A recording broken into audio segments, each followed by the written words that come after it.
In order to test computers, Alexey Pajitnov decided the best way to do so was to make video games. So he came up with a math-intensive puzzle game.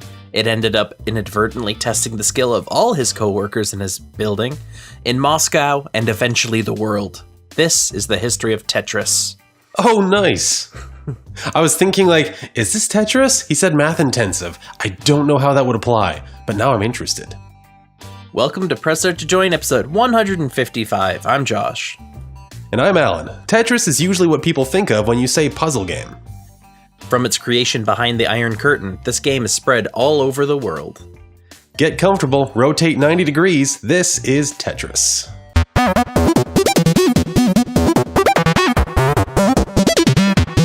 Tetris is easily one of the most recognizable games ever made. You just see it and you're like, that's exactly Tetris. Tetris is why anybody knows the word Tetronimo. Yep. It's nearly synonymous with puzzle game, being the comparison for nearly all games in the genre. If anyone has a puzzle game that with falling anything, you're like, it's kind of like Tetris. Yeah. Puyo Puyo? Oh yeah, it's Tetris-ish. Yeah. Dr. Mario is just like a 2-block Tetris. If things fall and then disappear, it's a Tetris clone. Yep. Describing Tetris may be a little redundant, so I wrote down a quick explanation of what it is. In the most, I'm an alien, what is this happening? So, in Tetris, geometric shapes called tetromino... I practiced this word. It's like domino, tetronimo. Tetrominos, yeah. Tetrominos fall down in a vertical playing field. They fall in random order, and there's 7 possible shapes. They're called I, J, L, O, S, T, and Z. I didn't know they were named. Yeah. And, that's what researching games gets you. You're like, I didn't. That's yeah, it makes sense. I mean, I guess it's kind of an O, but really it's a cube. It's a square. You just call it square. And it's either squiggle or reverse squiggle. I never thought of S or Z. But which one's the reverse of the other, Josh? So, the player has to manipulate these tetrominos to best fill the bottom of the play area. And you do that by moving them horizontally while they're constantly falling, and you can rotate them 90 degrees at a time. And then when there's a solid line of 10 blocks across, it clears the line. Anything above it falls down to fill the gap, but it doesn't cascade to fill in gaps. It just drops a single line. Yeah, everything drops a line. It doesn't do infill. Then the player moves up in level when they clear enough lines. Each level increases the fall speed, which thus increases the difficulty.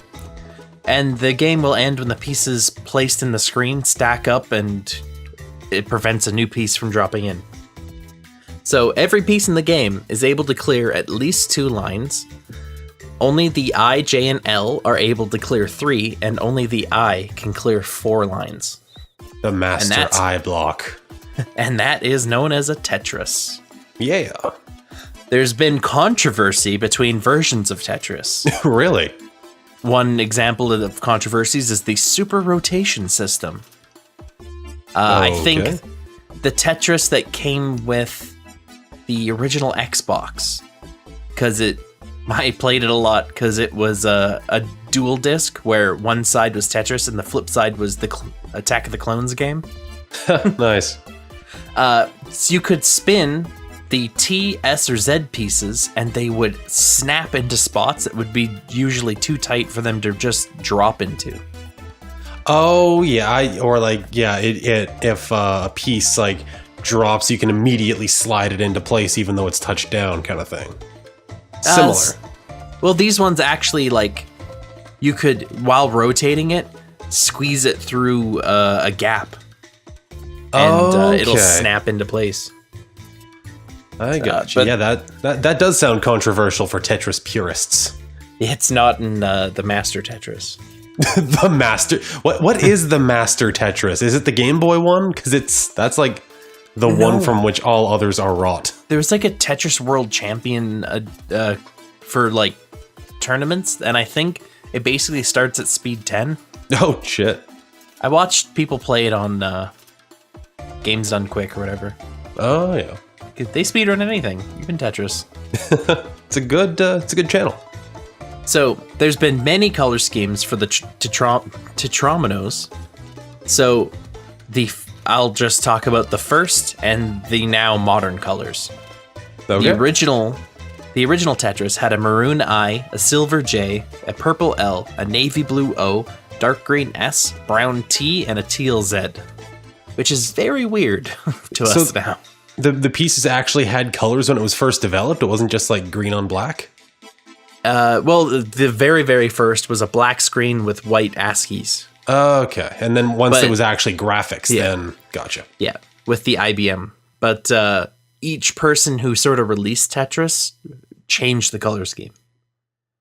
But now we have a consistent cyan I, blue J, orange L, yellow O, green S, purple T, and a red Z. Neat. Yep, it's good.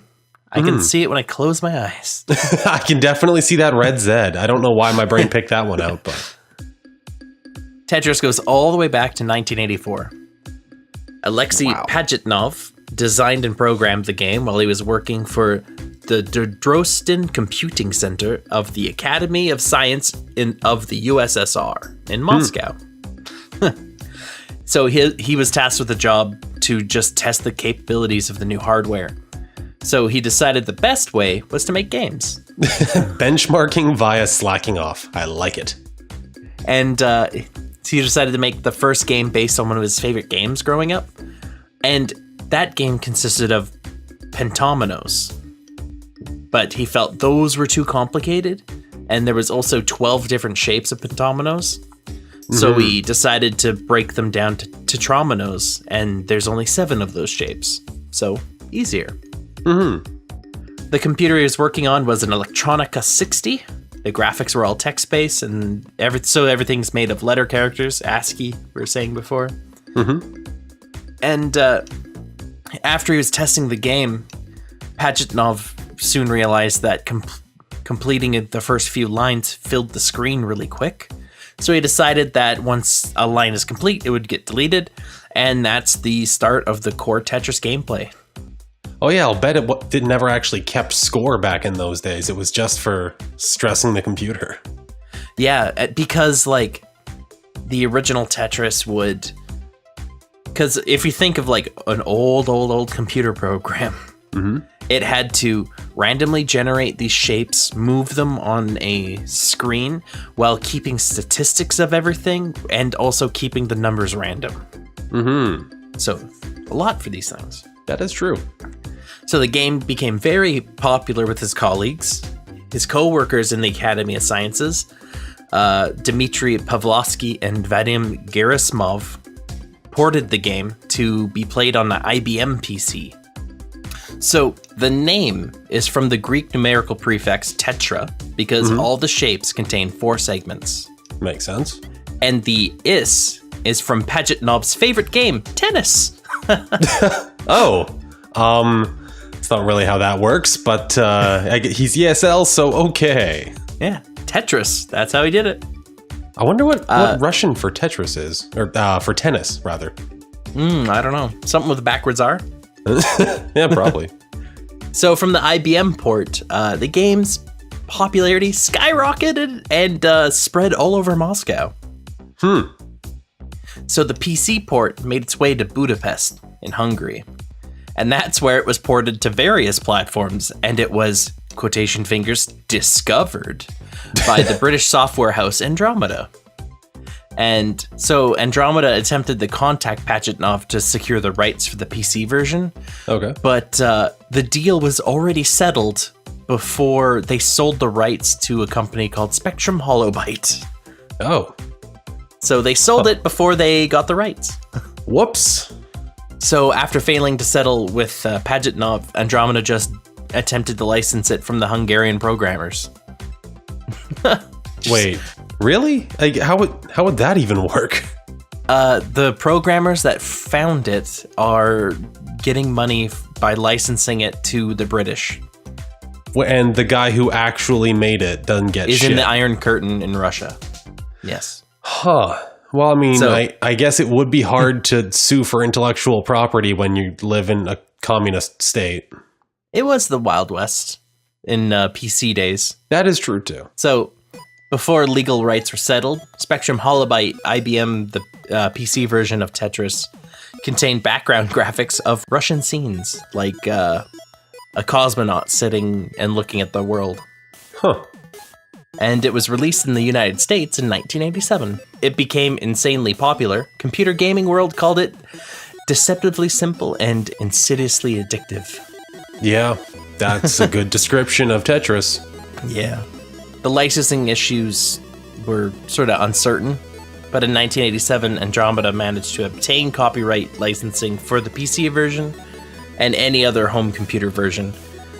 Their Commodore 64 release in 1988 was notable for having a 26-minute soundtrack. Jeez, that is a lot for that amount of memory. Yeah. Is it like the original Tetris song, or is it something new? It didn't actually say. It might be like one of the Russian ditties. I forget. 30-minute loop of Tetris Type A. It's a good one, though. So for Amiga and Atari consoles, there was two different versions by Mirrorsoft and Spectrum Holobyte. The Mirrorsoft version didn't have any background graphics, but the Spectrum Holobyte version did. It looked a lot like the PC version. Okay. And they also were sold as budget titles because the game's so simple. And Spectrum's Apple II package contained 3 diskettes, and it had 3 versions of the game. Oh, neat. The Apple II and the Apple IIe on separate DDoS and ProDOS diskettes. And then 4 Apple II GS on another... It's all diskettes. 3-inch, 5.25-inch, like the big one. Yeah. So none of this stuff was copy protected. It just included a little documentation that said, please, on your honor, do not copy or give away this diskette. Don't copy that floppy. Yeah. This is for you. Don't copy that floppy. Pajitnov was unsure on how the Soviet government would respond to him publishing the game. So he took the opportunity offered by Perestroika and gave the rights to the Soviet government. Oh. And they had it for 10 years. Wow. So, in 1988, the Soviet government began to market the rights to Tetris. There was even a promotional trip to the country by Gerald Hicks, the one-time United States champion of the game. Neat. This was organized through an organization called Electron Org Technica. It's just ELORG for short. Oh, yeah, ELORG. And at that time, ELORG still hasn't been paid by Andromeda, but Andromeda was licensing and sublicensing the rights to the game. Brutal. And another version of Tetris was released in late 1988 by Bulletproof Software for several Japanese home computers, as well as the family computer in Japan. The Famicom? Yep. Cool. Predating the actual Nintendo version. Another unlicensed version was in Korea for an unlicensed Master System, which would be Sega. But not actually Sega. Yeah. So it was a fake Tetris for a fake Master System. Yep. Nice. So Tetris made history for being the first entertainment software to be released from the USSR to the US, and that was done through Spectrum Holobyte for the Commodore 64 and the IBM PC. So weird. IBM's so old. Yeah, it's pretty crazy. The game was at this point released on to now. The game's been released on nearly every video game console, computer operating system, mobile phone, portable media player, PDA, network music players, and it's even been included as an Easter egg on other products, and one example was an oscilloscope. That shit's expensive. Don't screw around with the firmware of your oscilloscope. It ran Tetris. Damn. While there were versions in the 1980s home computers and like even arcades, the game saw the greatest success probably on the Game Boy, which launched in 1989 and made it the most popular game ever. Wasn't it a pack-in for the Game Boy? Yeah. Yeah. My mom had that until it ate concrete. Brutal. R.I.P. Game Boy. I might have that cartridge kicking around, though. Nice. Could plug it into my Game Boy Color. So in 1996, reverted from the Russian state back to Pajitnov himself. Oh, I guess there was a deadline on the perestroika. Yeah, 10 years. And he had previously made very little money on the game. I would imagine. And then in 1996, he created the Tetris Company, Oh. which was claiming to hold the copyright registrations for Tetris products in the US and taking out the trademark registrations for Tetris in almost every country in the world. That makes sense. So they've licensed the brand to multiple companies, and the US Court of International Trade and the US Customs at times have been issued seizure orders on unlicensed Tetris games. But through DEA bulletins, busting down the door for this like pirate version of Tetris running on your printer. yeah. But then later the US Copyright Office told them, like, calm down. That copyright doesn't apply to the rules of a game. Oh. But in 2012, the Tetris Company trademarked both the shapes of the blocks and the playfield dimensions. So yeah, they own it now. Oh, wow. That's like UPS in the color brown at this point. Yeah, UPS owns the color brown that they use for their uniforms. Yeah, probably that specific one. Yeah, the very specific like Pantone shade. We need to be this type of crap. Without getting into like every little version, which would just be like super confusing, and I'd get bored reading it, and you'd get bored hearing it. Oh, yes. Oh, my, yes. So Tetris has an amazing effect on the brain. Really? According to research from Dr. Richard Hayer, a prolonged Tetris activity can lead to more efficient brain activity during play. When first playing Tetris, brain function and activity increases, along with greater cerebral energy consumption, measured by the glucose metabolic rate. Neat. So when you become more proficient at Tetris, your brain shows reduced consumption of glucose, which shows that your brain's working more efficiently. That makes sense. And moderate play of Tetris, which they say is half an hour a day for 3 months, boosts general cognitive functions such as critical thinking, reasoning, language, and processing. And increases cerebral cortex thickness. Like, holy crap. Apparently, I should play more Tetris. Damn. I have it on Switch and I don't play it every day, but I guess Yeah, I apparently just you prescribed should. myself Tetris. I play it a lot, like at Ryan's party. It's like, what do you have for Switch? I'm like, Tetris Puyo Puyo. And he's like, I want to try that out. And then during the Puyo Puyo part, I'm like leaning forward and I'm like, and then Tetris comes up because it's like it flips between the two puzzle games. Yeah. Tetris comes up and all you hear on my side is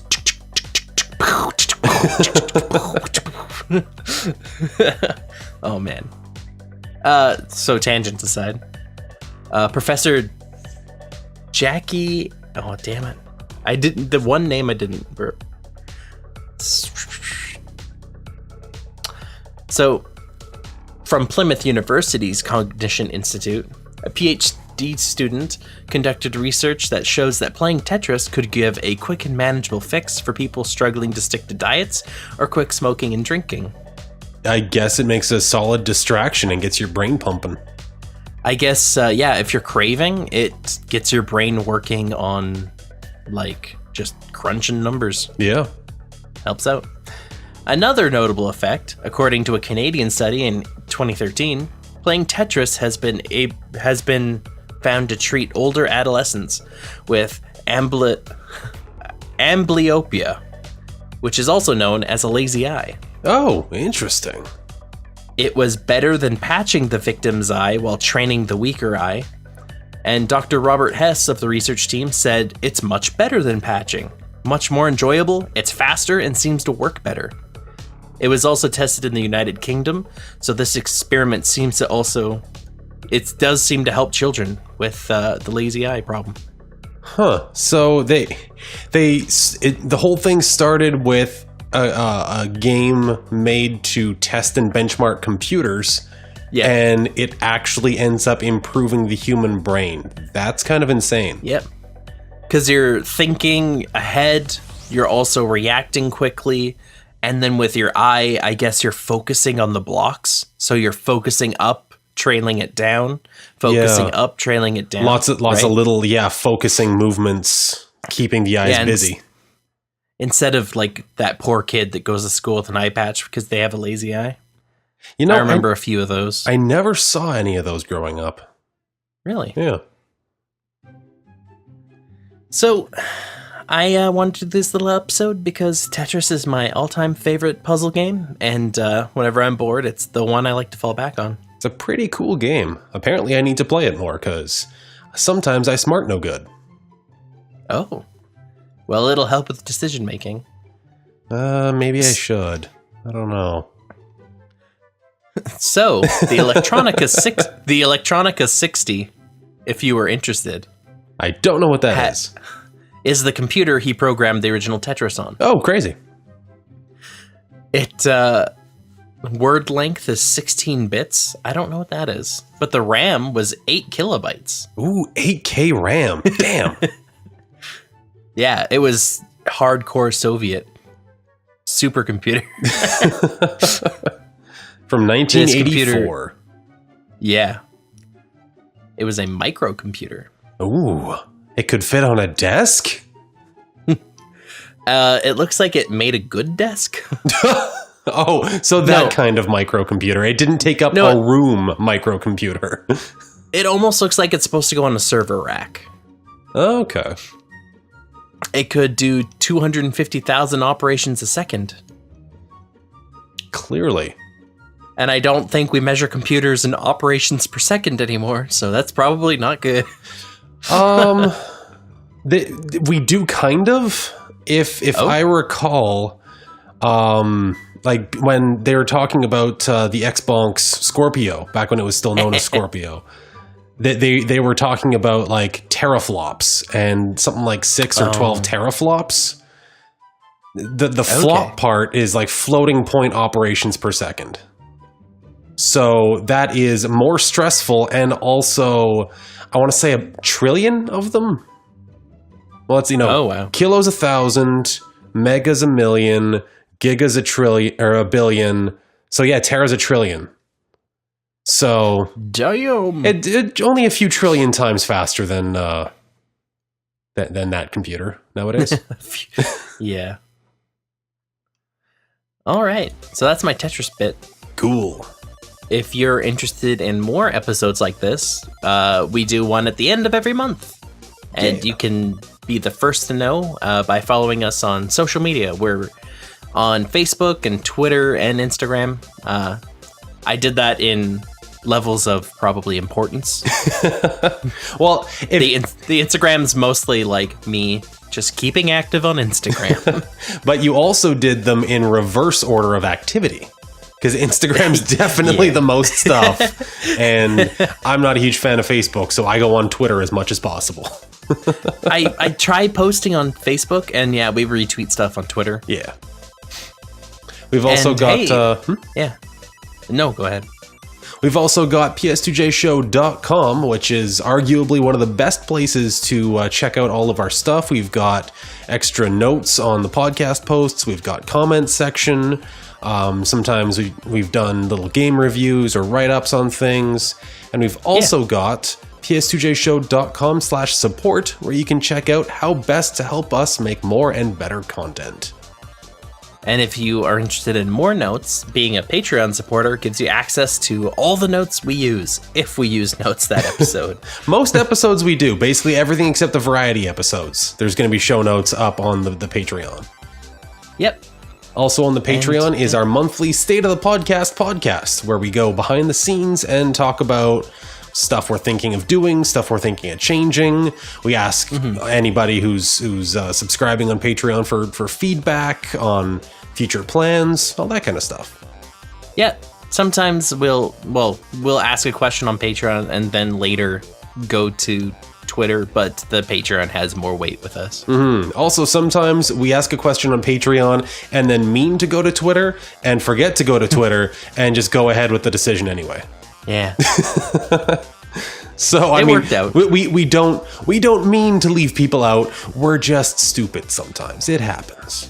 So as always, thank you, Josh, for putting all this stuff together, because this is definitely way more work than any of our other episodes. Thank you to the audience for listening and supporting us. And thanks for pressing start.